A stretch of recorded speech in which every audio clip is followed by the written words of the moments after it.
basically, we can hear you fine also, and if you want to give us a little backdrop of yourself, Sure. some drafting you've been involved in and whatnot. Yeah. Please. Absolutely, yeah. So my name is Laura Romney. I'm actually from just north of Salt Lake City, and I am the president of International Plant and Herbal Alliance. It's a 501c3 that is all about educating and giving cities like yourselves education about natural leaf kratom and about synthetics, and just trying to help cities learn how to regulate and how to comply with strict regulations that keep their citizens safe. In addition, I'll be sharing with you today some just recent updates from the DEA announcement that's just come out about the synthetic products. So I look forward to sharing that with you. Am I able to share the screen now? Let's see. Oh, yep, it'll let me. Perfect. Okay, let me know if you can see that. Can you see that okay? Perfect. Perfect, okay. And again, if anytime during this someone has a question, I'm not there obviously in person, so just, yell out, I have a question, and then I can certainly answer as you go along. So first of all, I wanted to let you know a little bit about what is kratom, because I know the majority of people do not know what it is. It's a substance that I did not know what it was until I had done research about it and started using kratom. It is actually a tree that's grown in Indonesia and Tak Island area. A very large tree. You can see a picture of the leaf. It's actually been used for centuries by agricultural workers. They actually just pluck the leaves right off the tree and chew them, or they brew them into a tea. And then that's used a lot to help with their pain conditions, give them energy as they work. And again, so it's been used in its natural form for thousands of years. Kratom and coffee are actually cousins to each other, and so they actually have a lot of the same sort of properties. In the lower doses of kratom, it can actually give you kind of like a little bit of a caffeine type boost, a little mood lifting boost, not a high, but a mood lifting boost. And that's where you see kind of those similarities between the plants. Currently, I'm talking natural leaf kratom right now, is sold as powder, just a loose powder, which is basically just a ground up leaf that's just put into a powder. And that powder is also put into capsules. It can also be put into extract forms, which is actually pure plant kratom, but it's using food grade solvents to make it a little more concentrated. Also, as products have evolved, now I've seen it in things like gummies as well. It's important to know that kratom cannot be smoked, vaped, or injected. I know a lot of people get confused about that, and that is not something that you can do. If you do, you're doing it wrong, and I don't know, that's messed up. So let's see if I can get to the next screen here. Okay, so this right here is a picture of natural leaf kratom. You can see the tree and actually the powder and the capsules. Don't be thrown by the different shades. All that is depending on when it was harvested.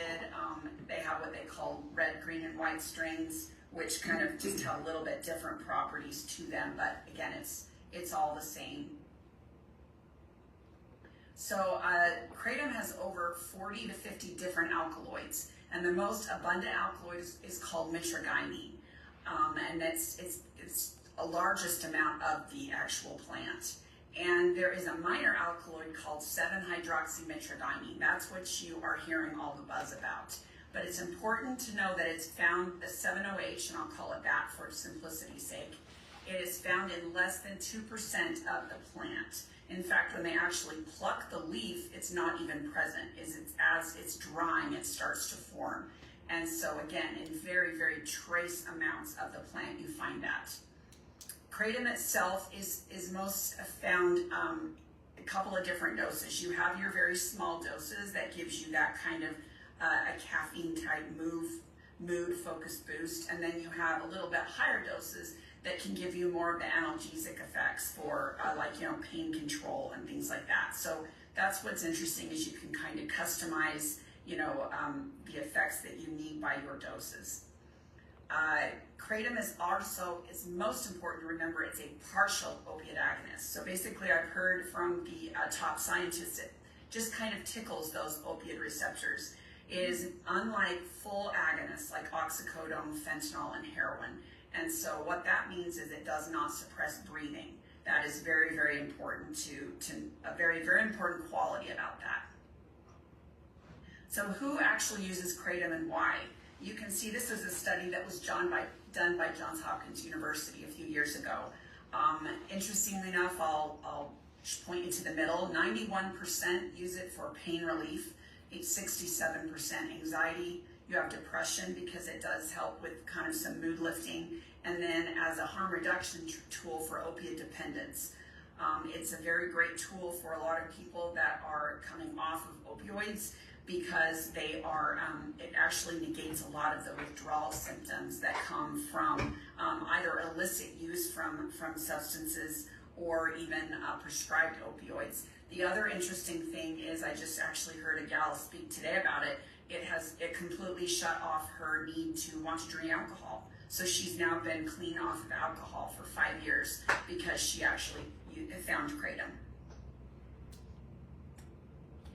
So again, talking just a little bit more about the harm reduction perspective.